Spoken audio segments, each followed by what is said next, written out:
O sea, ya esto no se trata solamente de fisiología, sino de cómo operan los cerebros y las mentes de estas personas que vencen estas barreras que se creían invencibles o misiones imposibles. Hace unos años, bajar las 3 horas de maratón era Increíble. increíble y solo era para un número muy pequeño de la población. Y entonces la gente dice, no, pues el Everest lo ha subido un montón de gente. Sí, pero él subió sin oxígeno suplementario, sin cuerdas fijas y en un solo envión desde el campamento base. Confrontación, hay personas que se enfrentan sin tener las capacidades a unas aguas abiertas, a nadar en aguas abiertas y quedan con un trauma de por vida. Deberíamos hacer un cambio de paradigma de no compararnos con las metas de otros, sino inspirarnos por ese proceso de cambio que tuvo que vivir alguien para lograr su propia meta. Esto es Brainfulness Podcast. Cómo el cuerpo se puede llevar al límite y cuáles son todas las variables que hay que tener en cuenta cuando uno decide emprender esa búsqueda de explorar los límites de su mente y de su cuerpo. ¿Cuál es la línea a partir de la cual nosotros ponemos en riesgo nuestra integridad física y mental o incluso nuestra vida? Para explorar esta pregunta, hoy estoy muy contento de tener acá a Jesús Miranda, un médico que por un lado es especialista en medicina del deporte y de la actividad física y por otro lado es un deportista de muy buen nivel y que hace competencias que son supremamente exigentes. ¿Qué fue lo que ocurrió en tu vida que te llevó a hacer una competencia que tiene las mismas distancias de Ironman, que la gente que no sabe incluye natación, bicicleta y maratón, pero en este caso en unas condiciones climáticas muy distintas a lo usual y que lo hace tal vez haber adquirido la fama de ser una de los Ironman o de las carreras de este tipo más difíciles del mundo? ¿Qué fue lo que pasó por tu cabeza para tomar esa decisión y cómo ha sido ese proceso de prepararte? Para mí, el deporte es una pasión, siempre lo ha sido, pero lo que más me gusta de entrenar, de las carreras, de vivir esto, es el proceso. Para mí el proceso es el camino mágico hacia una meta. Estábamos hablando de Patagonman. Patagonman es el triatlón extremo de larga distancia más importante de toda América. Es una carrera que los participantes duran entre 12 a 18 horas más o menos, es la duración del evento. Son 3.800 metros de natación nadando en aguas frías, 3.800 metros. Posteriormente son 180 kilómetros de ciclismo por un terreno con muchos ascensos, muchos descensos, mucho frío, muchos cambios de clima y luego corriendo 42 kilómetros en un terreno destapado. Pero a mí lo que más me atrae no es la carrera. Y esto es como uno de los mensajes. La carrera es impresionante y sé que lo voy a disfrutar. Pero lo que más me atrae es el camino que voy a recorrer para poder llegar bien preparado a esa carrera. O sea que ahí estamos hablando de que más que la meta, vos estás disfrutando es como ese proceso de prepararte para esa carrera te ha generado como más autoconocimiento. Para cualquier carrera en la que yo he estado y en los últimos 10 años he logrado estar en diferentes carreras de triatlón, de corta, de larga distancia, participar en maratones, ponerme retos personales que son significativos para mí. Por ejemplo, hace poco de cumpleaños 42, me di mi regalo de correr 42 kilómetros entre Medellín y Río Negro Solo, con mi equipo de pero no en el deportistas. contexto de una carrera. No en el contexto de Ya, una carrera. Me coloqué la fecha, que fue mi fecha de cumpleaños, tremendo. lo planeé con unos meses de anticipación y fue un recorrido subiendo Palmas corriendo, atravesando por toda esta zona alta, que para los que no conozcan, subir de Medellín es a 1.500 metros de altura, subir al Alto de Palmas son 2.200 y luego bajar a Río Negro hacia 2.000, pero es un terreno bastante irregular. Y ese fue mi regalo de cumpleaños. Pero más importante que todo eso es que cada carrera, como se planifica, se visualiza, tiene un periodo, un proceso de preparación. Y en ese proceso de preparación nos salimos de lo cotidiano. O sea, nos salimos de la estructura de entrenar siempre lo mismo, le da variación al entrenamiento. Entonces yo sé que para Patagon Man va a ser un proceso de entrenar en lugares que nunca he entrenado, entrenar en lugares fríos, hacer ciclismo, pero como no lo hago habitualmente, con más altimetría. Entonces, todo ese recorrido para llegar a esa carrera es lo que más me apasiona. Me gusta mucho que una persona que es profesional y pienso yo muy reconocido en la medicina del deporte aquí en este país y mucha gente afuera ya a través de tu plataforma de Triatlón Conciencia, sea además deportista, porque yo creo que eso te da una visión mucho más holística de cómo asesorar deportistas, porque entiendes sus angustias, entiendes lo que es parar y no querer parar, entiendes los riesgos a los que están sometidos y qué pasa por la mente de un competidor en diferentes partes de la carrera, todos los retos que existen. Yo quisiera que viajemos al 12 de octubre del 2019 en Viena, donde, según descrito por muchos, el mejor maratonista de la historia, que es Eliud Kipchoge, hizo el reto de romper la barrera de las 2 horas en una maratón. Sabemos que hay unas diferencias porque tuvo ayudas y había gente, como se puede decir, gregarios adelante rompiéndole el viento, y dicen que el uso de unas zapatillas especiales, en fin. Pero más allá de eso, querían ver cuál era el ritmo que tenía que sostener una persona para hacer una maratón completa de 42K en menos de 2 horas, y lograron hacerla en 1:59:40, o sea que lograron cumplir esa hazaña que fue histórica. Y ahí es donde podemos profundizar en el tema de cuál es el límite del cuerpo humano. Exacto. ¿Es el límite del cuerpo humano como especie? ¿O cuál es mi límite personal? O sea, ¿cuál es el límite de mi cuerpo? Para mí, el límite de mi cuerpo, o para alguien, puede ser correr 5 kilómetros. Es más, para alguien el límite hoy de su cuerpo puede ser correr 1 kilómetro, pero para otra persona puede ser 100 kilómetros. ¿Cuál es el límite del cuerpo desde el punto de vista resistencia física? ¿O cuál es el punto del límite del cuerpo en fuerza? Cuando nosotros miramos todo esto, vemos que, por ejemplo, los deportistas en unas Olimpiadas, cada deportista está dando su máximo de diferente forma. Entonces, el límite del cuerpo humano no es un deporte, sí, no es una capacidad física, no. El límite y de hecho, cuando uno variado. ve el físico y el biotipo de los diferentes deportes, son totalmente diferentes, porque el cuerpo también se adapta como a lo que requiere ese competidor de élite para poder tener buenos resultados, ¿cierto? Exacto. No es lo mismo el cuerpo de un nadador que el de un maratonista, por ejemplo. No, y exacto, y eso es lo maravilloso de esto, y es que no podemos decir que el más fuerte es el que más peso levante, porque puede ser el que levanta X peso, pero hace más número de repeticiones. Entonces, es muy amplio, es muy variado. O sea, cuando hablamos del límite del cuerpo humano como especie, podemos entrar en un mundo infinito de opciones, Total. infinito de posibilidades. Y además, es que ha sido una cosa dinámica impresionante. O sea, hace unos años, bajar las 3 horas de maratón era increíble, y solo era para un número muy pequeño de la población. Posteriormente, menos de 2 horas 30, menos de 2 horas 20, menos de 2 horas 10, menos de 2 horas. Y Juan y todos los que nos escuchan se van a dar cuenta que dentro de pocos años se va a bajar de forma oficial en competencias ese límite de las 2 horas.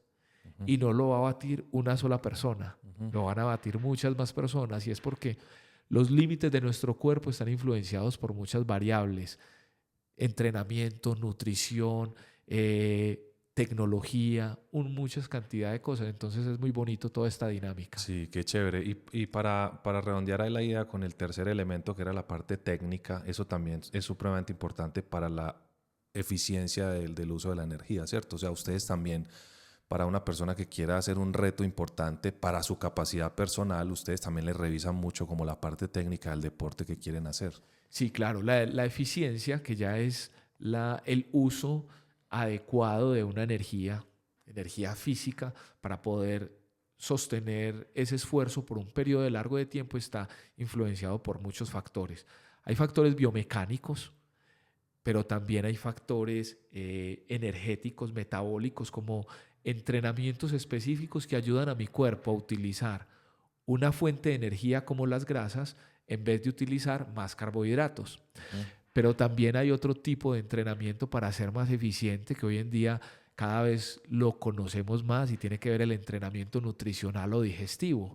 O sea, es increíble. Hace menos de 10 años nosotros hablábamos de que la máxima tolerancia digestiva era de 60 gramos de carbohidrato por hora. O sea, mi estómago no es capaz de recibir más de 60 gramos. Hoy en día tenemos deportistas de resistencia que hacen un entrenamiento digestivo y toleran 120 o más gramos de carbohidrato por hora.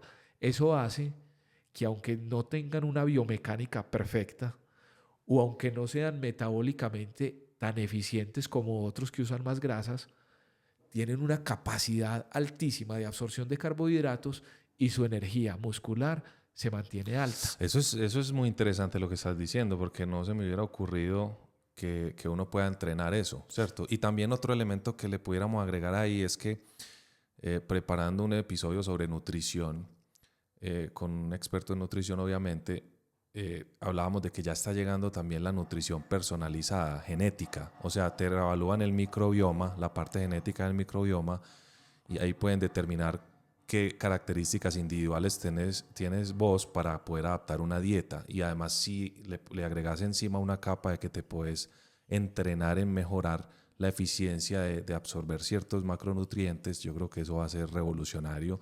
Y esa es la ciencia que va a aportar a que se rompan esos tiempos que ahora creemos que son increíbles, ¿cierto? Claro, y es que el avance, por ejemplo, Juan, en la nutrición es tan impresionante, y no estoy hablando de suplementación, no, estoy hablando de volver a la nutrición básica, pero Sí. hacerlo de otra forma diferente. Entonces, hace un tiempo prescribíamos una nutrición general para bajar de peso, para mejorar el rendimiento, para aumentar Como casi masa que unas muscular. fórmulas que había. Posteriormente entramos en el modelo de la periodización nutricional, es decir, de acuerdo a mi objetivo, pero también a lo que pasa diariamente. Si hoy hago este ejercicio, si hoy no hago ejercicio, si hoy hago un trabajo más cardiovascular o si hoy hago más de fuerza, eso cambia la dinámica diaria. Pero cada vez estamos entrando más en la nutrición ya personalizada, individualizada, que tiene que ver mucho inclusive cómo está mi sistema digestivo, cómo está mi flora intestinal. Entonces todo esto está permitiendo que avancemos, y lo más importante también para nosotros y para todos los que nos escuchan es que esto no es solamente del deportista élite, del más top, no, o sea, yo como individuo puedo tener esa individualización. No, y me gusta algo que dijiste ahí, es que cuando reconocemos que el límite del cuerpo como raza humana es una cosa, y el límite del cuerpo personal en cómo yo estoy en este momento en capacidades físicas, capacidades mentales, en la edad que tengo y todas las otras cosas que influyen ahí, implica que esos propósitos que tiene la gente tienen que adaptarse como al riesgo que tiene cada individuo. O sea, si los límites son individuales, los riesgos también son individuales. Entonces ustedes también, por ejemplo, una persona que tiene una osteoporosis grave y quiere, no sé, hacer un salto en bungee jumping o hacer una carrera de larga duración o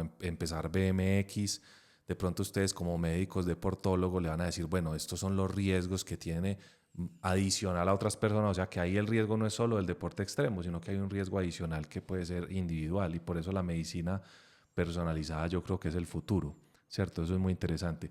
Hablando sobre esto del límite del cuerpo, yo creo que la mente también juega un papel ahí fundamental.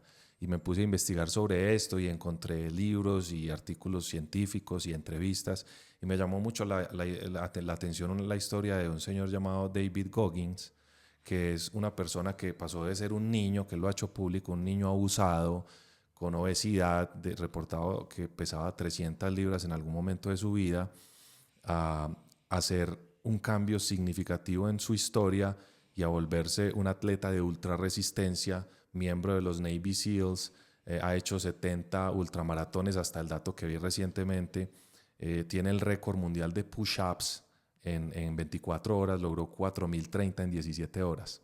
Que eso para mí es algo como absurdo, o sea, en serio, o sea, yo hago 20 push-ups, obviamente yo no me puedo comparar con él, pero yo ya estoy rendido y me costó llegar a ese número de manera continua. Y esa es la única persona que ha completado entrenamiento de los SEALs, incluida una cosa que llama la Semana del Infierno, que es una cosa casi pues ya cruel, como ahí sí en el límite. Él escribió un libro que se llama Can't Harm Me, Master Your Mind and Defy the Odds, que es como no puedes herirme, domina tu mente y vence como las probabilidades. Y él habla de 3 reglas. Una que dice que la regla del 40%, que cuando usted siente que ya no puede dar más, solamente ha gastado el 40% de esa energía. O sea, él dice que la mente puede después de eso con mucho más. Habla también sobre que es muy importante como abrazar la incomodidad. Yo quería preguntarte, ¿vos has escuchado sobre este personaje o no? Me imagino. Sí, claro. ¿Para vos él es un modelo a seguir o por lo contrario este tipo de personas que alteran como la realidad de otros? Porque para mí esas metas que él ha logrado es como una realidad alterada para lo que yo creo que podría lograr o el ser humano puede lograr.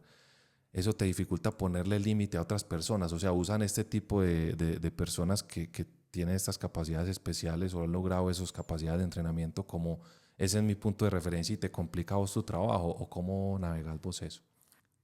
Yo soy un referente para muchos y David es un referente a nivel mundial también para muchos.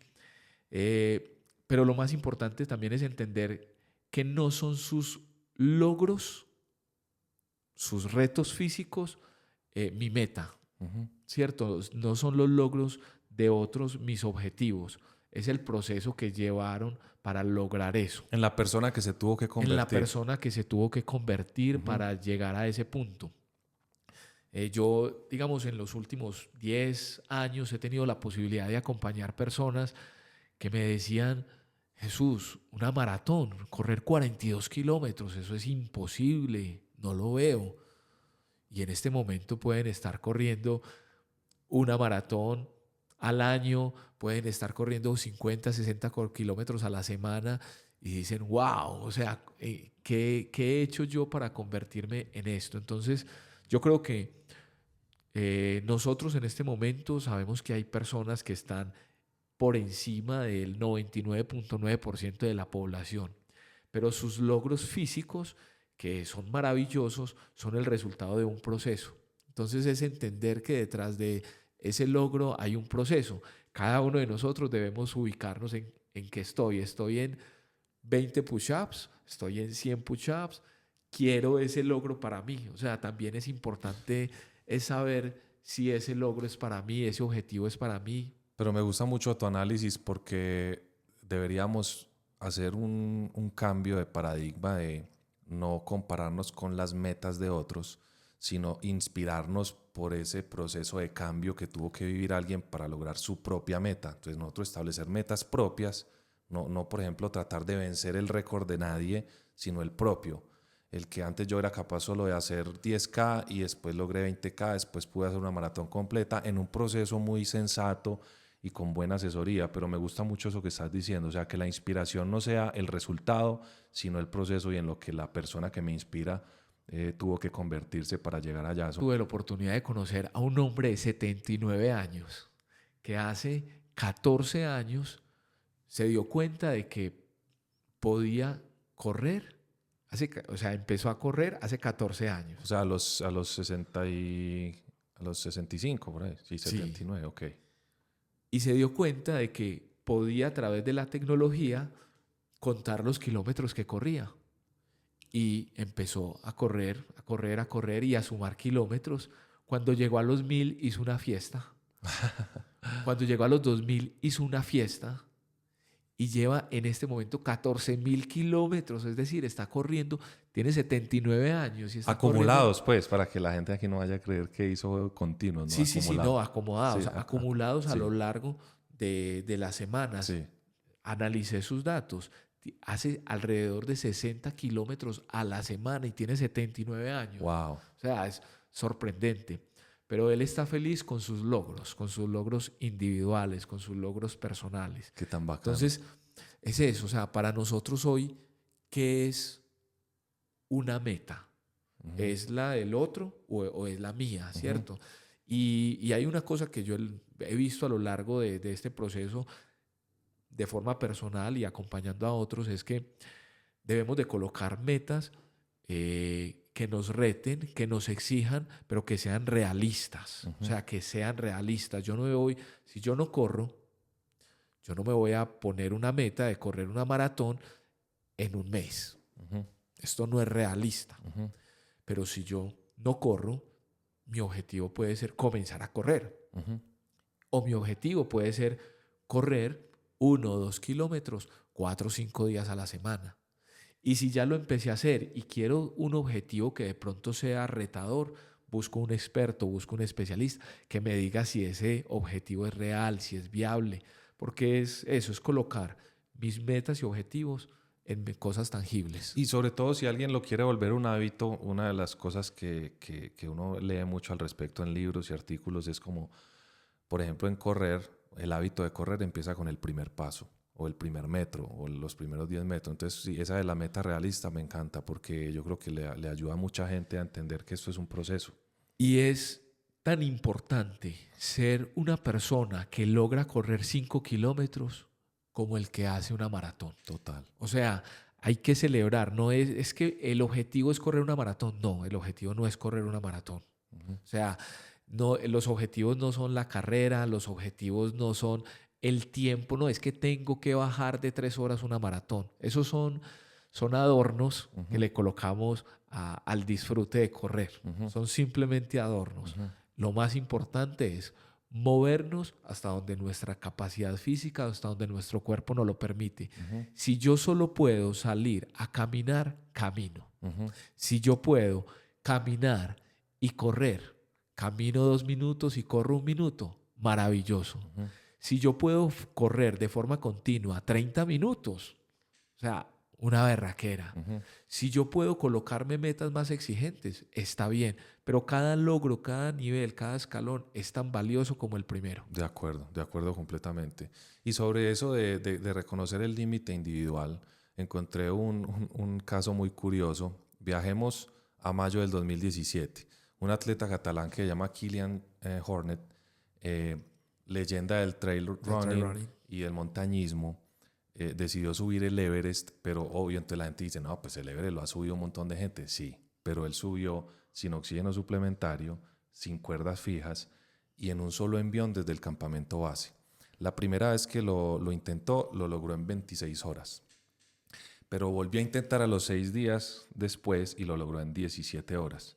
Lo llamativo es que cuando los científicos empiezan a ver este tipo cómo logró eso, si los retos para el oxígeno, el consumo de energía son absurdos, encontraron que tenía una VO2 máxima de 92, cuando yo estaba leyendo que un límite para un atleta de buen nivel, pues un valor promedio es como 70 más o menos, ¿cierto? En los deportistas de élite, de resistencia, de deportes de resistencia, ciclismo, carreras, atletismo, carreras de montaña, está por encima de 70. Tenemos Exacto. deportistas por encima de 80, por encima de 90. Pero podríamos son las decir excepciones. que 92 es una cosa que uno dice, esto ya está como rayando con los límites de la fisiología. Pero entonces esto fue evaluado por un científico surafricano llamado Tiam Noakes, que decía hay que cambiar como la perspectiva. O sea, ya esto no se trata solamente de fisiología, sino de cómo operan los cerebros y las mentes de estas personas que vencen estas barreras que se creían invencibles o misiones imposibles. Y él habla de una teoría que se llama el gobernador central, y es que él dice que la fatiga como mecanismo de protección llega antes de que ocurra el daño físico real. Y yo pensaba en una analogía como cuando usted va en el carro y antes de que el carro pare porque no hay gasolina, él te advierte que te queda una autonomía de 40 o 50 kilómetros. Entonces, mira qué bonito cómo el cerebro nos avisa a través de la fatiga, que hay una teoría muy compleja de la fatiga, de que no es solo física, sino también mental, de cómo proteger para evitar el daño físico. Esta idea del gobernador central resuena con tu experiencia como atleta de ultrarresistencia y como médico. ¿Has sentido en algún momento en una carrera de estas que has hecho como que el cerebro, aunque usted sienta que es capaz con más, el cerebro ya te está mandando señales como de que pares? ¿Cómo has vivido eso como médico y como deportista? Las carreras de resistencia tienen una combinación de lo físico con lo mental, y entre más larga sea la carrera, más es el trabajo psicológico. Pero no es un trabajo psicológico que se entrena o se hace el día de la carrera, o sea, se entrena en el día a día, se entrena cuando madrugo a entrenar, se entrena cuando entreno a pesar de la lluvia, a pesar del frío, o sea, es una constante. Y es una constante que me lleva a que cuando yo esté enfrentado en una carrera a situaciones de ese nivel, me permitan tomar decisiones. Uh-huh. Esas decisiones están basadas en mi autoconocimiento. O sea, si yo me he conocido bien a lo largo de un proceso de entrenamiento, sé que puedo dar más, sé que puedo ir más allá. Hay una cosa importante, y es que a estos valientes, a estos deportistas que logran romper esos límites que ya hemos conocido del cuerpo humano, son unos valientes. O sea, y les digo que son unos valientes porque no solamente están llevando su cuerpo al máximo, sino que realmente están arriesgando sus vidas. Uh-huh. O sea, sabemos que quien lo hace, lo está haciendo por algo individual, algo personal, pero está sacrificando su vida, que el resultado puede ser aplaudido, uh-huh, pero también el resultado puede ser criticado, lamentable. Generalmente muchos son los que ya lo han intentado y han fallado, uh-huh, y esos no son los que quedan, uh-huh, en la memoria, en la publicidad. Con seguridad, antes de Kilian ya otros lo habían intentado, pero no lo lograron. Entonces, es saber que estos, quienes lo logran o que no, son unos valientes, pero también es saber que como ser humano, como individuo, yo todos los días me estoy enfrentando a situaciones quizás no tan complejas y no estoy arriesgando mi vida y no estoy dispuesto a sacrificar mi vida, porque estas personas hacen parte del menos del 0.0001 de la población que están dispuestos a sacrificar sus vidas por conocer el límite de la fisiología. Uh-huh. En lo personal, yo no estoy buscando conocer el límite de la especie humana en mí. Uh-huh. No, yo estoy buscando poco a poco ir superando mi capacidad, hasta dónde soy capaz de llegar. Pero uno no da saltos cuánticos físicamente. O sea, yo no paso de correr un día 10 kilómetros a otro día correr 40, 50. Uh-huh. La fisiología no nos permite dar esos saltos cuánticos fisiológicos.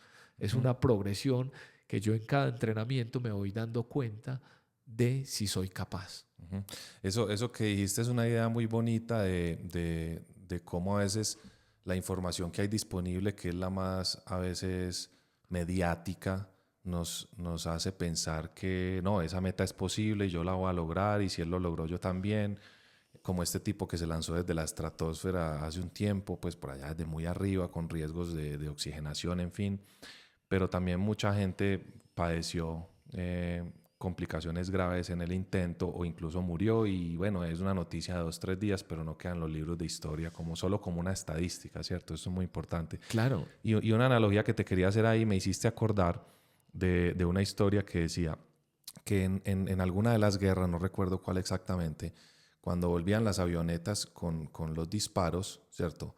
Entonces empezaban los ingenieros a decir, no, hay que reforzar estas zonas donde nos están disparando.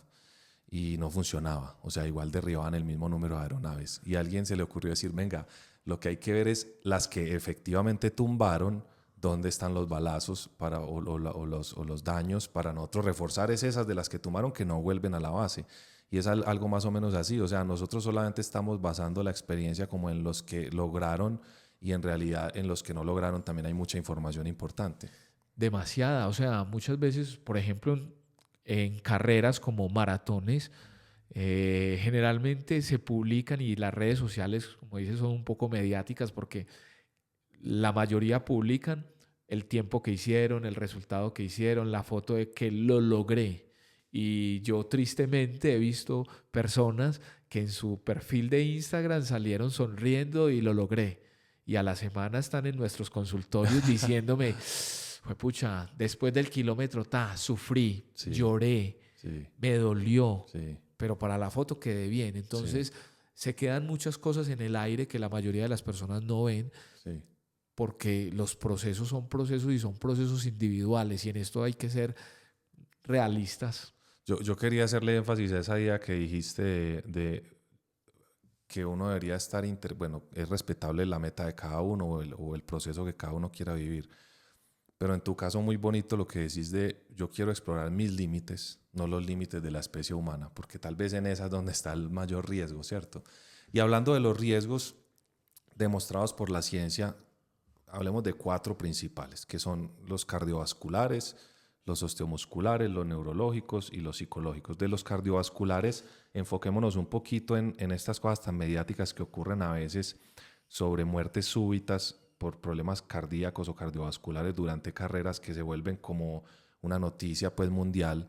Y yo quería, antes de que me des tu opinión sobre eso y que le expliques a la gente cómo se navegan estos riesgos con tus pacientes o los deportistas que entrenas, quería mencionar algo de un sesgo que hay ahí, es el sesgo de disponibilidad. El sesgo de disponibilidad, que es un sesgo cognitivo que describen los psicólogos, principalmente Kahneman, es como que si yo veo en una noticia que un maratonista murió en plena carrera, entonces yo tengo esa información disponible en mi cabeza y yo siento que entonces yo también puedo morir, pero estoy obviando el hecho de que hay unas condiciones individuales que de pronto él tiene y yo no tenía. Entonces a veces cuando se dice es que usted puede morir en una maratón, realmente hay otras variables muy importantes que qué bueno que nos pudieras explicar acá.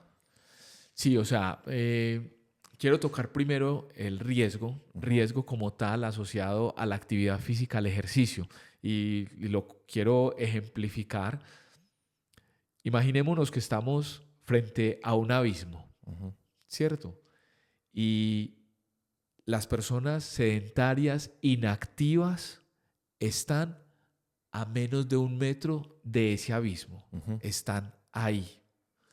Cuando nosotros comenzamos a hacer ejercicio, comenzamos a ser físicamente activos, a movernos 4 o 5 días a la semana, 30 o más minutos, nos empezamos a alejar de ese abismo y nos empezamos a alejar 1, 2, 3, 4 metros y eso hace que nos podamos sentir un poco más seguros de que tenemos menos riesgo de caer. Esa es una analogía muy buena para decir que la actividad física, el ejercicio, me disminuye el riesgo de morir por enfermedades cardiovasculares, por infartos. Las personas que practican ejercicio 4 o 5 veces a la semana, que corren, nadan, montan en cicla, hacen más o menos un volumen entre 150 minutos o más minutos a la semana, es decir, 3 o más horas a la semana de ejercicio en total, están a 4 metros más o menos de ese abismo. Estamos bien ahí.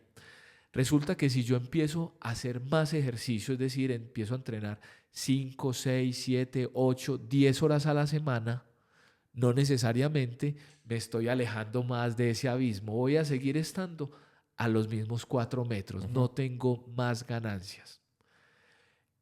Se ha visto en los últimos años que entre más volumen de entrenamiento, por unas razones que muchas veces no conocemos, el deportista de más de 10 horas de entrenamiento, el deportista que tiene altas intensidades de forma competitiva a largo plazo, puede que ya no esté a 4 metros, puede que esté a 3 e inclusive a 2 metros de ese abismo, es decir, su riesgo ya no va a ser tan bueno. Con casos especiales en los cuales, como dijiste ahorita, donde hay retos tan increíblemente riesgosos que pueden incluso llevar a la muerte de una persona, ¿cierto? O sea, hay casos especiales, pero es una minoría, pues, ínfima. Exacto, y hay que entender que cada uno de nosotros como individuos tenemos unos antecedentes, tenemos médicos con los cuales nacimos, unas condiciones, tenemos unos antecedentes que hemos ido adquiriendo a lo largo de la vida, que hemos ido transformando y que todo eso nos puede aumentar el riesgo de estar cerca de ese abismo o alejarnos. Tampoco podemos generalizar. Hay algo que tiene que ver entonces ya con el riesgo de morir, con el riesgo de muerte súbita durante un evento. Como dices, es lo menos frecuente, pero Hace mucho ruido. hace mucho ruido, asusta mucho. Yo pienso que es importante manejar ese susto. Si yo soy alguien que me asusto cuando escucho esta situación, me preocupa que a mí me pueda pasar, lo mejor que puedo hacer es consultar. No quedarme con ese susto, no quedarme con ese miedo. Y no dejar de correr si me gusta. No dejar de correr. Me hago evaluar a ver si yo tengo un riesgo excepcionalmente alto, ¿cierto? Exacto. Yo creo que lo que más hace daño es quedarnos con la preocupación, con la angustia. Si yo soy alguien que estoy bien entrenado, me he hecho exámenes y eso no resuena conmigo, probablemente mi riesgo inclusive pueda ser bajo. Pero si yo de entrada sé que tengo antecedentes familiares importantes de infartos, de muerte súbita, si sé que mis hábitos no han sido muy buenos, es importante consultar, así yo esté asintomático. Y aquí una cosa importante, pues ya que estamos hablando de los riesgos, y es, Juan, una historia que yo creo que puede ser tu historia, puede ser mi historia, puede ser la historia de muchos de los que nos escuchan, y es que durante los 20 y los 35 años tuvimos unos hábitos, un estilo de vida. Y llega un momento entre los 30 y los 40 años, quizás antes, quizás después, que decimos, no, ahora sí voy a cambiar mi estilo de vida, me voy a poner a correr, me voy a poner a montar en bicicleta. Voy a comer mejor. Voy a comer mejor. Y resulta que llego a una edad donde yo tengo 42 años, me siento físicamente bien, me siento que estoy saludable, no tengo ningún dolor. Pero yo sé que tuve un pasado. Ese pasado queda ahí, quedan mis arterias, queda... Entonces, así yo esté asintomático, pero tengo más o menos esta historia que acabo de contar, necesariamente debo de ser prudente con mi cuerpo, debo conocerlo desde el punto de vista médico y demás, porque tengo un pasado y ese pasado puede cobrármelas en algún momento de la exigencia física. De acuerdo. Muy, muy interesante ese mensaje también. O sea, aunque uno sí puede revertir algunos escenarios de alto riesgo o al menos mitigarlos con un estilo de vida saludable, también asumir que aunque tenga más edad, no tengo más riesgo que una persona mucho más joven y mucho más sana sería pues algo inadecuado. Y bueno, con respecto a los temas osteomusculares, que es un área que me toca mucho por ser cirujano de cadera y ortopedista, quisiera que nos enfoquemos en las fracturas por estrés, que es un tema que para mí se ha vuelto como, puede que haya un sesgo porque yo veo específicamente caderas, pero sí he hablado con muchos colegas y hay como una especie, se podría decir, de epidemia, si se le puede decir. ¿Por qué? Porque cada vez la gente, yo creo que es por cierto lado es algo interesante porque significa que más gente está haciendo deporte, pero también noto que falta mucha educación y mucha orientación porque ahí yo veo que la mayoría son prevenibles. O sea, generalmente yo podría decir que es rara la fractura por estrés que ocurre en alguien bien asesorado. Generalmente son personas que empezaron solas, hacen un tutorial online sin que haya alguien detrás evaluando como las particularidades de ese individuo que está haciendo el programa, o se basan en reels que vieron y cuál es el plan de entrenamiento ideal. Hay mucha información pues muy conflictiva en redes y en todo y hay que tener cuidado.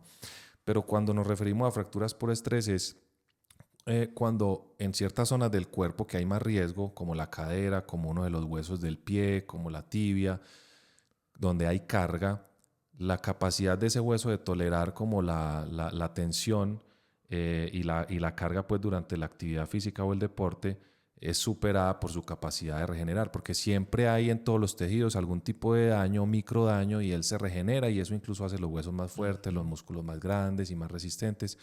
Pero cuando ese balance se rompe, o esa homeostasis se rompe, es donde ocurre la lesión.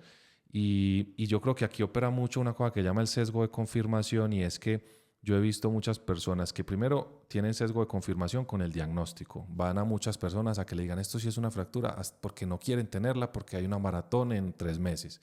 Y cuando ya les dicen a veces como no, si tienes la lesión y no puedes correr, consultan muchas personas hasta que alguien les diga que sí pueden correr. Entonces, ¿cómo educar a las personas primero para que no ocurra la lesión y cómo hacer para que la gente entienda el alto riesgo al que está sometido? Porque yo le explico mucho a las personas, usted por correr esta próxima carrera, que es una sola, puede comprometer las próximas que se vienen el resto de tu vida. Entonces, ¿cómo navegas tú cuando tienes un deportista que quería correr su primera maratón, y que faltando 3 meses para la carrera tiene una fractura por estrés?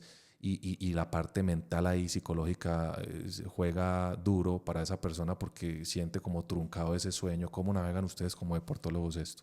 Sí, las fracturas por estrés también para mí hoy en día son una sorpresa porque cada vez son más frecuentes y no es porque sean nuevas. O sea, la fractura por estrés ha existido desde hace mucho tiempo en soldados, en deportistas, o sea, personas que han tenido una carga altísima física, pero hoy en día está en deportistas aficionados y cada vez lo vemos más frecuente en la consulta.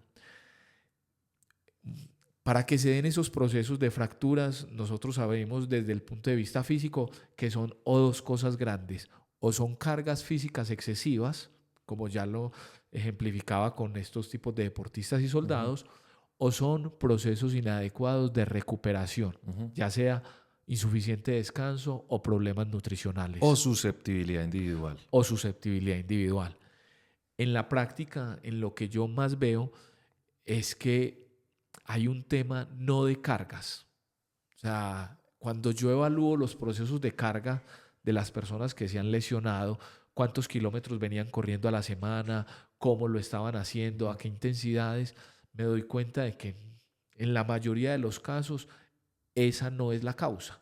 Pero cuando indago cómo fueran sus procesos de recuperación, me doy cuenta de que son deportistas que no duermen bien, son deportistas que permanecen con un déficit energético crónico, es decir, comen insuficiente cantidad de energía, de alimentos, de micro y macronutrientes para poder regenerar sus tejidos. Y lo decías ahorita, si yo estoy entrenando, estoy buscando fortalecer mis huesos, mis músculos, y si no tengo nutrientes, no voy a tener una buena regeneración, o llevan procesos inadecuados de recuperación desde la parte física.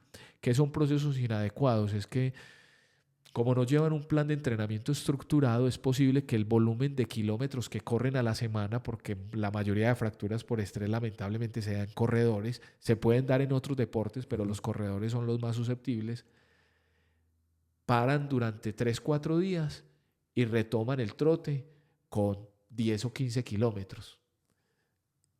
Eso, desde el punto de vista fisiológico, eso es un irrespeto a la fisiología, porque nosotros sabemos fisiológicamente que muchos procesos a lo largo de 48, 72 horas perdieron ya esas adaptaciones. Entonces, al no conocer eso, se irrespetan también esos procesos. Entonces, en la práctica, lo primero es que detectamos, hay que prevenir. O sea, para nosotros como médicos del deporte, lo más importante es la prevención, es encontrar esos deportistas que no están teniendo un adecuado sueño, que no están teniendo una adecuada recuperación nutricional y empezar a solucionar. En las mujeres, que es la población en la cual nosotros más hemos encontrado fracturas por estrés, es fundamental y tratamos de enseñarles a los entrenadores, pregunten sobre menstruación, pregunten sobre alimentación, traten de hacer mucho énfasis en eso, porque ahí es donde se empiezan a ver estos trastornos energéticos. Sí, y me gustaría hacer un paréntesis ahí. Eso que estás diciendo es crítico y yo quisiera hacer énfasis acá para la gente, y es que antes se hablaba mucho de una cosa que denominaban la tríada de la mujer atleta, incluso en muchos libros. Y hubo un cambio de paradigma en cuanto a que también ocurre en hombres el tema de baja energía disponible, y por eso le cambiaron el nombre a síndrome de baja energía disponible, que en inglés es REDS, ¿cierto? REDS.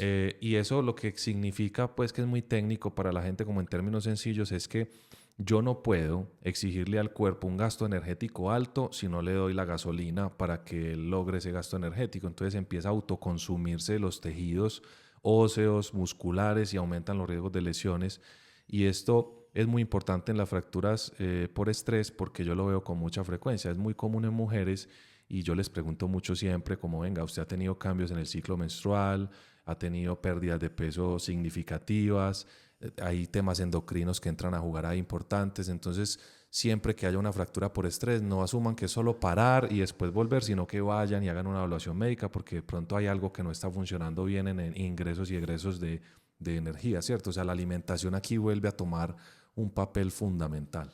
Ahora me preguntaba Juan de nuestro enfoque como médicos del deporte y desde mi acompañamiento, por ejemplo, es muy importante que cuando ya acompaño mujeres o hombres que han tenido fracturas por estrés, no me enfoco en la fractura. Pues, o sea, realmente el proceso en el individuo. En el individuo, porque me interesa si esa persona ya se fracturó y no le ayudo a modificar sus hábitos nutricionales, su sueño, no le ayudo a hacerse consciente de cómo fue su proceso de entrenamiento antes, se va a volver a fracturar. Porque tenemos deportistas que una u otra vez se fracturan o deportistas que posterior a una fractura por estrés quedan con un miedo y un bloqueo psicológico que no vuelven a recuperar su confianza deportiva. Entonces es fundamental desenfocarse y eres ortopedista, pero yo sé que es importante desenfocarse del hueso. O sea, el hueso es la manifestación, o sea, ahí se rompió la cadena. De acuerdo. Pero el hueso no es el problema. De acuerdo. Es otra cosa y es muy importante también reconocerlo. Yo sé que muchos deportistas que nos escuchan dicen, no, eso no me va a pasar a mí. No, es que eso no es conmigo. Pero eso nos puede pasar a cualquiera. E inclusive, así yo entrene bien, así yo crea que tengo todo controlado, no siempre lo voy a tener controlado porque hay una susceptibilidad también que puede ser individual. De acuerdo, me encanta eso que dijiste porque recientemente incluso hice un podcast en otro proyecto donde me entrevistaban sobre este tema del manejo de holístico del paciente y yo insistía en que yo he aprendido mucho en ese sentido. O sea, también reconozco que por muchos años fui muy enfocado como a la articulación que yo trabajo o a la parte muscular o esquelética, pero cada vez he ido aprendiendo la influencia tan grande que tiene un análisis más como si fuera un dron viendo a la persona desde arriba en su parte nutricional, su parte de actividad física, el sueño, las relaciones interpersonales, la parte mental. O sea, y reconozco que yo no soy el experto para tratar todo eso, pero esto no se trata de tener la razón, sino que yo empiezo a buscar ayuda tuya, ayuda de un psicólogo, ayuda de un nutricionista y entre todos armamos como un plan más basado en el individuo, en el ser humano, que en la lesión que tuvo. O sea, entonces, por ejemplo, a mí no me gusta y yo creo que hay que cambiar como también la manera como nos referimos a ciertas cosas. Sale el médico a la sala de espera y le dice a la secretaria, ya vino la fractura por estrés, que le habían dicho que iba a venir. No, ya vino esa persona con ese nombre. O sea, hablar más como desde el ser humano es supremamente importante. Eso me parece clave. Y hay un tema también que me interesa hablar y es que sobre el tema neurológico hay poco, pero recientemente ha crecido la neurociencia en avance y hay un estudio reciente que se publicó en el 2025, en este año, de Carlos Matute, que es de la Universidad del País Vasco, y evaluó, él es corredor, y evaluó 10 corredores entre 45 y 70 años, ahí también tener en cuenta pues, ese grupo etario, y él evaluó que esas carreras de largas distancias que requieren tanto esfuerzo energético de manera tan sostenida, empiezan a consumir ciertas, digamos, moléculas o sustancias en el cuerpo, pero después continúan con la grasa, que es lo que sabemos que también por eso esto ayuda mucho a reducir de peso y por eso tantos corredores o la mayoría de los de alto nivel son delgados y tienen ese biotipo. Pero como la mielina, que es la que envuelve los axones en el sistema nervioso, es en 80% grasa, también incluso podría ser objeto de consumo de esa grasa, y él evaluaba que apenas por ahí se empezaba a recuperar, más o menos a los 2 meses hasta su estado basal. Y esto conecta con la idea que estabas diciendo de que el tiempo de recuperación es fundamental. Todavía no sabemos, porque esto es un dato apenas aislado, no sabemos si esto es bueno o malo, porque hay gente que dice, claro, esto ayuda a la regeneración de mielina y a la plasticidad cerebral, pero no podemos negar el hecho de que la mielina es muy importante en la conducción nerviosa y que esto también podría ser un riesgo para las personas. Entonces, conocer que las pausas activas, porque no es tirarse a ver televisión o parar del totazo, sino como hacer unos cambios de actividades con asesorías de médicos del deporte, es muy, muy, muy importante. Puede que más importante que otras cosas, ¿cierto? Este tema, Juan, digamos, es muy interesante y nos abre la mente también para visualizar muchas cosas. Yo leí también como ese artículo porque para muchos también es asustador que de pronto el ejercicio de ultrarresistencia nos genere daño. Creo que hay que estudiar esto a futuro, tener una población más grande, mirar qué pasa a lo largo de los años. Y de hecho no sabemos si es malo, podría ser algo bueno. Primero que todo, es importante tener claro que cuando yo comienzo a hacer ejercicio, en teoría estoy equilibrado. Y siempre después de hacer ejercicio, dependiendo de la duración, de la intensidad, voy a generar un desequilibrio, un estrés. Es decir, a cualquiera que midan después de haber corrido una maratón, va a tener un desequilibrio hormonal, o sea, van a encontrar una cantidad de desechos en su cuerpo y es normal. Aquí lo complejo es cuánto dura el tiempo en recuperarme. Y aquí un mensaje fundamental también para todas las personas que nos escuchan es que yo voy a correr el Patagonman en diciembre, Chile, sí. pero no me voy a ir a la semana, a las 2 semanas a correr otro ultra, otra carrera. Mi cuerpo no está para esas adaptaciones. Yo no estoy haciendo 6 carreras al año a mi 100%. Es posible que participe en una y lo hago al 50, 60%, en otra al 70%, otra al 50% y quizás 1 o 2 al año a mi 100%. Pero no porque yo participe en varias carreras doy el 100%. Tenemos muchos deportistas que no tienen clara esa información y salen de una carrera y se van para la otra y no han terminado un proceso de recuperación y ya sometieron al cuerpo a otro estrés. Entonces, todos estos estudios que nos muestran que después de una carrera mi cuerpo está en desequilibrio, nos invitan a darle un respeto mayor también a esos procesos de recuperación. Tenemos deportistas de élite, pero son profesionales que también están arriesgando ya su vida a cambio pues de su profesión. Pero es que ya es otra cosa, es otro mundo, es otro nivel, es otro tipo de beneficios. Total. No nos podemos comparar porque viven de eso. Viven de eso. No nos podemos comparar con esos deportistas siendo seres humanos más del común. Completamente de acuerdo. Y el último tema en la parte de riesgos, para ir ya cerrando ideas, es el tema psicológico, que me interesa mucho, aunque no soy experto en eso, pero me asesoro de los que sí lo son. Porque yo he hecho un análisis como dual. Por un lado, ahí tengo muchos pacientes que me dicen, es que yo necesito hacer ejercicio para estar mejor en cuanto a mi salud mental. Y yo estoy de acuerdo. Eso ayuda mucho por mecanismos que incluso bioquímicamente se han demostrado en el cerebro, de cómo en el ejercicio se liberan ejerquinas y un montón de sustancias que también tienen beneficios como para la salud general y para la salud mental. Pero también siento que cuando eso se lleva a un extremo también puede generar afectaciones psicológicas, como por ejemplo un síndrome de burnout o vos qué fenómenos has visto en gente que buscando salud mental lo que hace es darle la vuelta y perderla otra vez por exceso.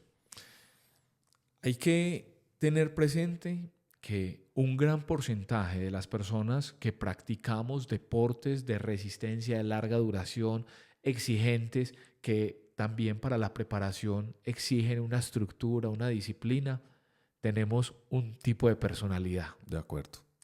Y ese tipo de personalidad nos aumenta el riesgo de tener también un comportamiento adictivo frente al ejercicio.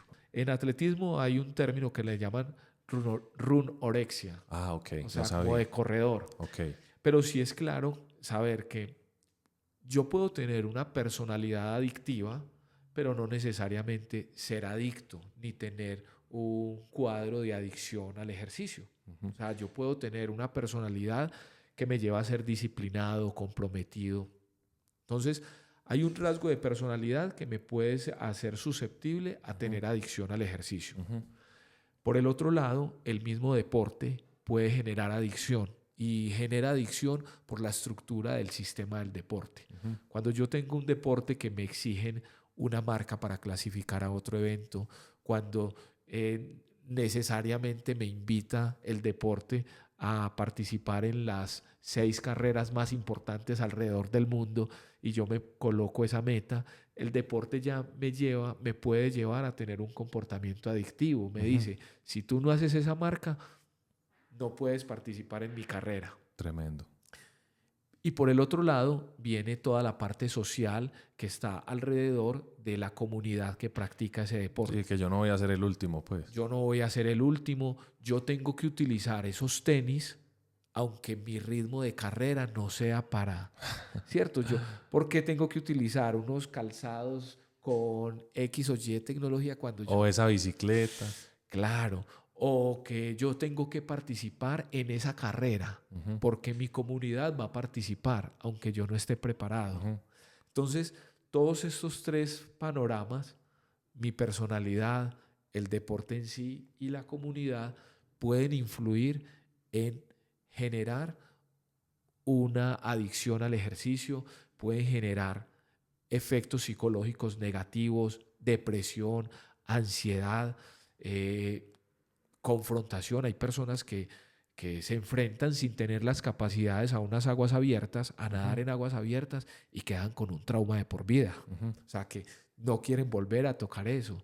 Yo tengo personas que sin saber las habilidades básicas de la bicicleta, sin saber maniobrar en una bicicleta, sin saber hidratarse, sin saber levantar una mano para señalar que van a girar a la izquierda, salen a montar 60 o 70 kilómetros, los atropella un carro y dicen, ¿por qué salí? Y evalúan que el problema es que el ciclismo es muy peligroso y obviamente hay riesgos, pero si uno tiene la adecuada preparación se mitigan significativamente. Me das gancho para algo que quería mencionar sobre lo de aguas abiertas, porque hay un documental en Netflix que se llama Niad, una persona que se llama Diana Niad, que a los 64 años decidió cruzar desde Cuba hasta la Florida en aguas abiertas en el año 2013 y eso está ahí publicado. Pero lo que quería hablar sobre esto es que aunque fue una historia muy inspiradora, hay un tema muy complejo ahí de que una persona de esa edad, en esa distancia tan larga en aguas abiertas, se haya sometido a esos riesgos tan altos, ¿cierto? Que tendrá su historia detrás y es muy respetable y cada cual gestiona el riesgo. Pero yo te voy a compartir un análisis que he hecho al respecto. Yo creo que hemos pasado como médicos de algo muy paternalista donde los pacientes dicen, el médico me dijo que comiera sin sal, si comiera sin azúcar, o el nutricionista, que no puedo hacer impacto o que no puedo hacer esto y esto, no puedo, me lo prohibió el médico. Y yo creo que debemos pasar a una medicina más de educación, donde nosotros le decimos a la gente los riesgos. O sea, yo lo que no quiero y lo que yo trato de evitar en mi consulta o con la gente que yo trato es que no vayan a tener una complicación dado que estaban mal informados. Pero yo a veces le informo a los pacientes, mire, usted hace poco tuvo una fractura por estrés, no hemos estudiado por qué ocurrió y usted va a correr dentro de 15 días, aunque estés curada, yo creo que hay un riesgo porque ya te fracturaste antes. Quiero que sepas que tienes mucho más riesgo que si nunca te hubieras fracturado. Pero si esa persona decide correr, yo soy neutro. O sea, yo acepto que es su riesgo individual y que cada cual lo gestiona. Si a vos se te acerca una mujer como esta que describí de 64 años que quiere hacer desde Cuba hasta Florida nadando en aguas abiertas y vos sientes que tiene muchos riesgos y que no tiene la preparación, vos ¿cómo es la discusión con ella en el consultorio?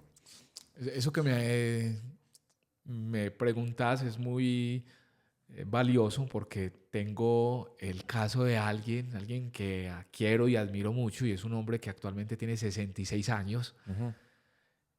Ya ha corrido las 6 maratones del mundo. Corre en promedio 40 kilómetros por semana durante los últimos 4 o 5 años, pero es alguien que hace 6 años no corría. Hace Hace 6 años no corría y dijo, yo necesito salud mental. Y encontré la salud mental corriendo, pero empecé a correr y me lesioné. Ahora quiero hacerlo bien. Entonces, para nosotros es importante, primero, yo no freno a nadie. Yo oriento a las personas y yo creo que nuestra función es orientar. Las motivaciones por las cuales yo quiero participar en algo son muy variadas, a veces imposibles de describir. O sea, por más que yo te diga, yo corro, yo nado, yo hago triatlón, yo monto bicicleta, por X o Y razón consciente, pueden haber cientos de razones inconscientes que me llevan a mí a eso. No tengo la autoridad para frenar a las personas, pero sí para orientarlas y darles claridad sobre qué es lo que considero que podrían hacer para optimizar ese proceso de entrenamiento y preparación. Creo que uno no pasa de 0 a 1000 de un día para otro. Yo, como he repetido, confío en los procesos y más que nada conozco cómo se dan esos procesos. Hay días en que me toca, aunque no me gusta, decirle a alguien, no corres, considero que no estás preparado, pues considero que no debes correr, considero que no estás preparado para esa maratón en 2 meses, considero que si vamos a tener una adecuada recuperación, hay que suspender la carrera, hay que cancelarla. Y es muy duro decirlo. Me ha tocado decirle a personas el día de la carrera, considero que no estás preparado para correr.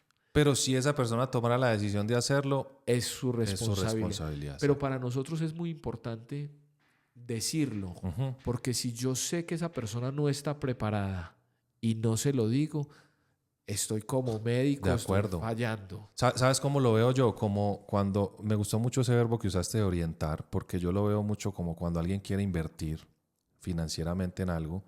Usted llega allá y el asesor financiero le dice, mire, tengo estos 3 productos, este es de alto, medio y bajo riesgo. ¿Usted qué quiere?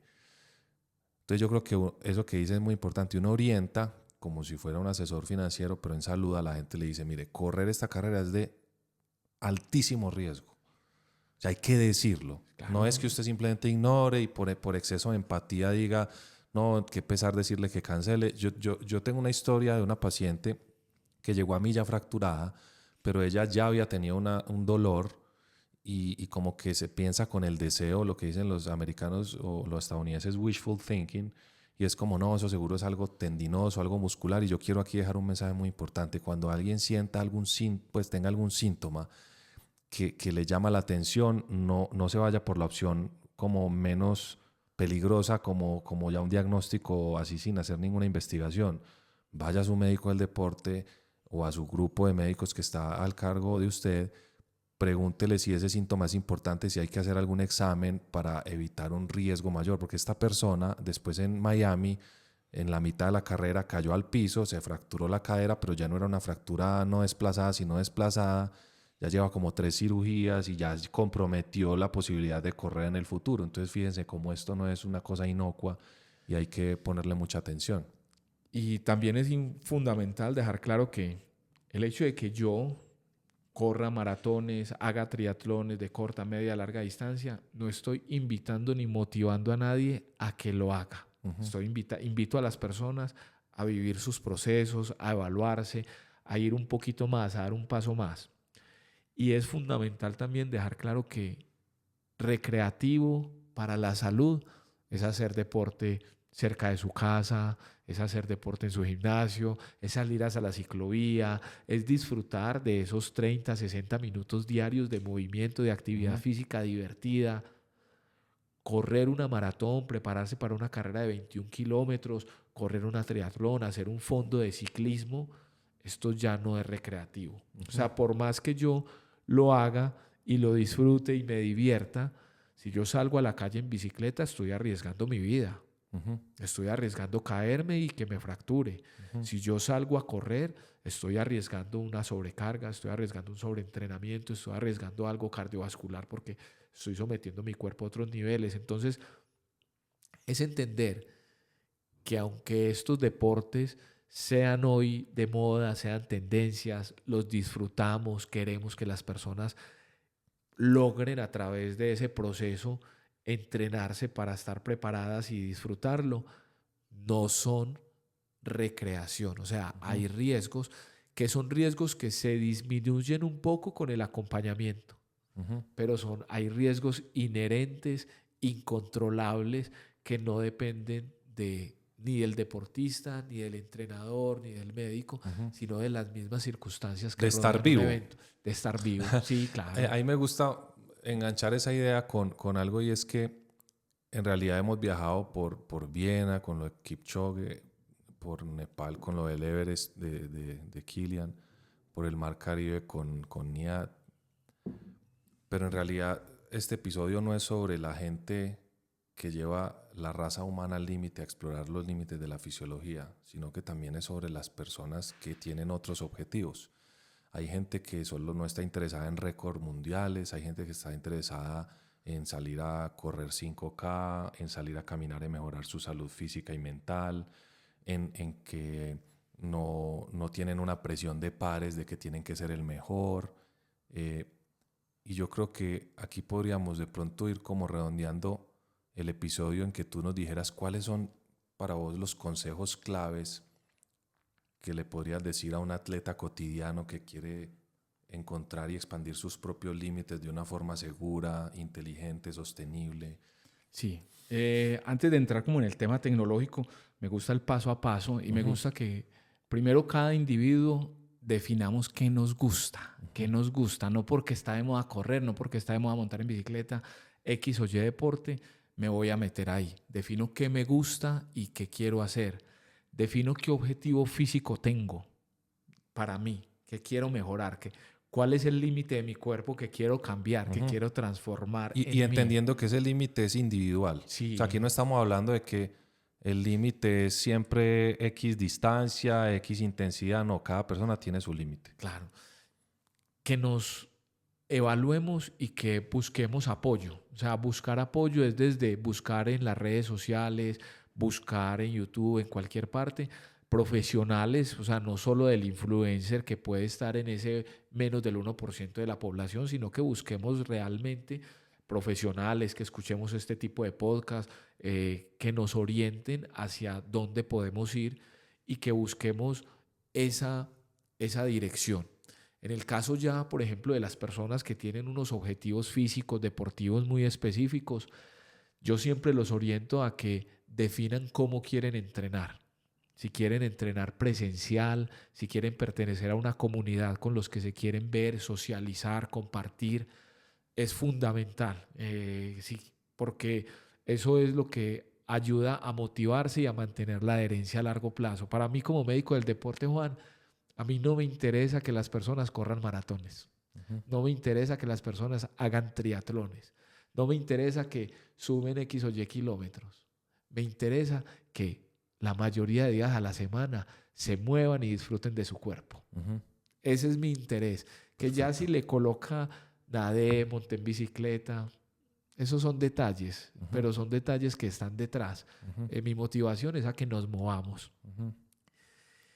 En los últimos años, a partir de lo que he aprendido, me involucré en el acompañamiento online de personas que por muchas razones, y ahí es algo más personal, y es que yo entrenaba triatlón de forma presencial, pero nació mi hija y yo dije, no puedo tener un horario, no puedo entrenar de forma presencial, no me dan, me tengo que acomodar mi entrenamiento a algo diferente.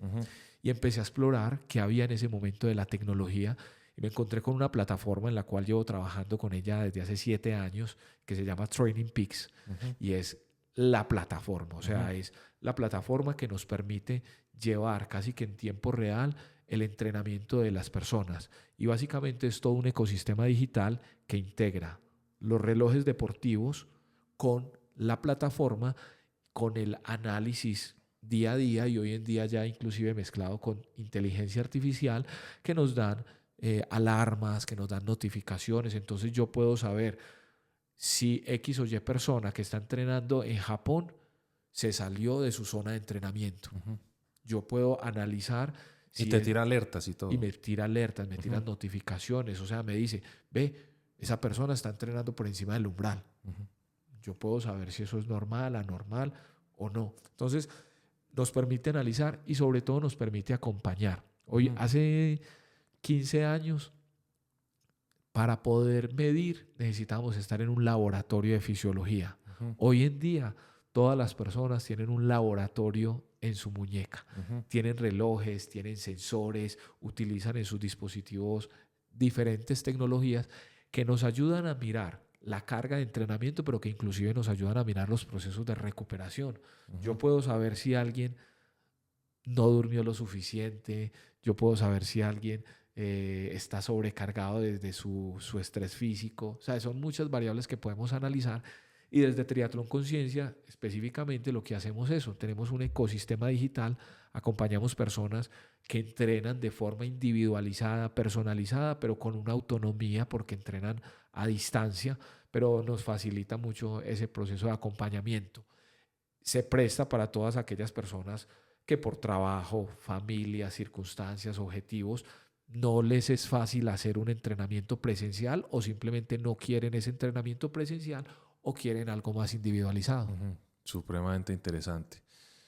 Jesús, no, muchas gracias porque yo siento que hay mucha información de valor acá. Esto también es de nuevo una orientación, esto no es una verdad absoluta. La ciencia se está reevaluando todos los días, los límites de los humanos están siendo reevaluados todos los días.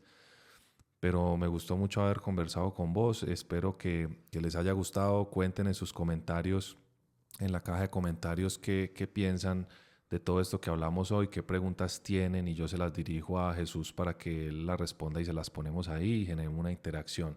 Los invito a seguir las redes sociales del doctor Miranda. Les pondré los links en la caja de comentarios y los esperamos en el próximo episodio. Gracias por estar acá, Jesús. No, a ti, Juan, a ti gracias por la invitación, a todos gracias por escucharnos y los invito a eso, a conocer los límites de nuestro cuerpo y a evaluar qué límite queremos superar de nosotros. Perfecto. Esto es Brainfulness Podcast.